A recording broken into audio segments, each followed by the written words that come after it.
Bonus bonus bonus అని bogus చేసి పారేసినాం. యాసంగి పంటలో రైతులు అమ్మిన సన్న వడ్లకు 850 కోట్ల రూపాయల బోనస్ రాష్ట్ర ప్రభుత్వం బాకీ ఉన్నది. యాసంగి పంటలో సన్న వడ్లకు ₹1 కూడా బోనస్ ఇవ్వకుండా రైతుల్ని మోసం చేసింది రేవంత్ రెడ్డి ప్రభుత్వం. రైతులను దగా చేసింది కాంగ్రెస్ ప్రభుత్వం. ఇంకా ఏ ముఖం పెట్టుకొని సంగారెడ్డికి వస్తున్నావు రేవంత్ రెడ్డి? యూరియా ఫర్టిలైజర్ కూడా బఫర్ స్టాక్ తగ్గిపోయింది జిల్లాలో, రాష్ట్రంలో. గతంలో కేసీఆర్ గారు ఉన్నప్పుడు ఎండాకాలంలోనే బఫర్ స్టాక్ ఫుల్గా పెట్టేది, వర్షాకాలంలో ఎరువులకు ఇబ్బంది రాకుండా చూసేది. కానీ ఈరోజు రాష్ట్రంలో ఎరువుల బఫర్ స్టాక్ బాగా సగానికి సగం తగ్గిపోయింది. రేపు ఎరువుల కొరత ఏర్పడే ప్రమాదం ఉంది. ఇప్పటికైనా కళ్ళు తెరవండి, బఫర్ స్టాక్ పెంచండి, రైతులకు ఎరువుల కొరత రాకుండా చూడాలని ప్రభుత్వాన్ని నేను కోరుతా ఉన్నా.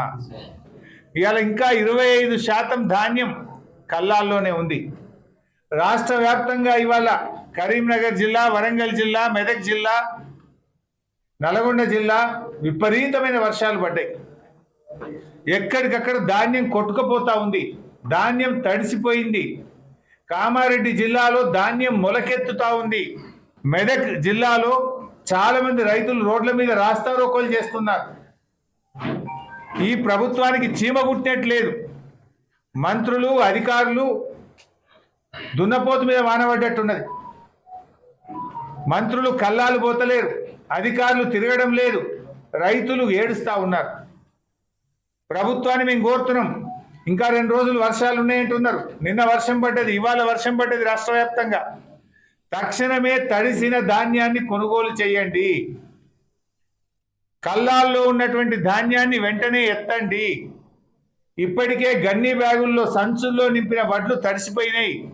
ఆ సంచులను యథావిధిగా బాయిల్ రైస్ మిల్లకు పంపించి రైతులను విముక్తి చేయండి.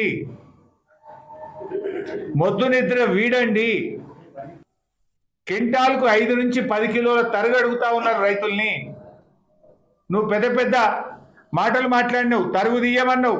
ఏ సెంటర్కి పోతామో పోదామా? 5 నుంచి 10 కిలోల తరుగు తీస్తున్నారు ఇవాళ రేవంత్ రెడ్డి. నీ మాటలు కోటలు దాటుతున్నాయి తప్ప నీ చేతలు గడప దాటలేవు. నీ మాట ఎవడు ఇంటలేడా? నువ్వు నేను అట్లా మీద ఉత్తుత్తగా చెప్తా, మీరు తరుగు తీసుకోండి అని చెప్తున్నావు లోపలికి వెళ్ళి. నువ్వు అసెంబ్లీలో చెప్పిన మాటలకే విలువ లేదు.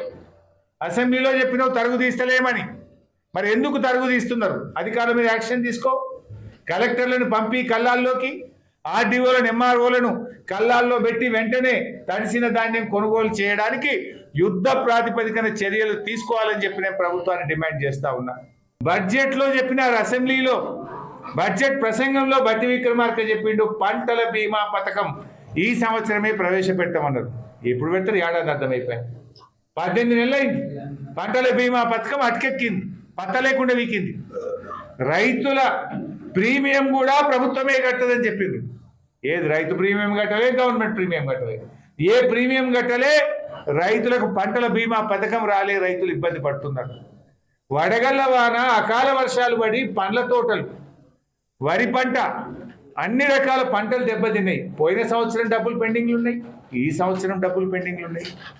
ఇవ్వాల్సిన ఇన్పుట్ సబ్సిడీ డబ్బులు తక్షణమే విడుదల చేయాలని చెప్పి కూడా నేను ప్రభుత్వాన్ని డిమాండ్ చేస్తున్నా. జొన్నలు కొన్న రైతులకు ఇప్పటిదాకా ఈ రాష్ట్ర ప్రభుత్వం ₹1 కూడా ఇవ్వలేదు. ఒక సంగారెడ్డి జిల్లాలోనే 72 కోట్ల రూపాయలు జొన్న రైతులకు ప్రభుత్వం బాకీ పడ్డది. అసలు మీరు ఏం చేస్తారు మీకు తెలుసా? ఇక ఉత్తమ్ కుమార్ రెడ్డి మాట్లాడితే 48 గంటల్లో పైసలు ఇస్తున్నాడు. 48 రోజులు అయిపోయింది. ఆయన 48 గంటలు కాదు, జొన్నలు కొని 48 రోజులైంది. ₹1 ఇవ్వలేదు ఈ ప్రభుత్వం. ఏం చేస్తున్నారని నేను అడుగుతా ఉన్నా. రైతుల్లో ఉసురు పోసుకునేటువంటి ప్రభుత్వం అయిపోయింది.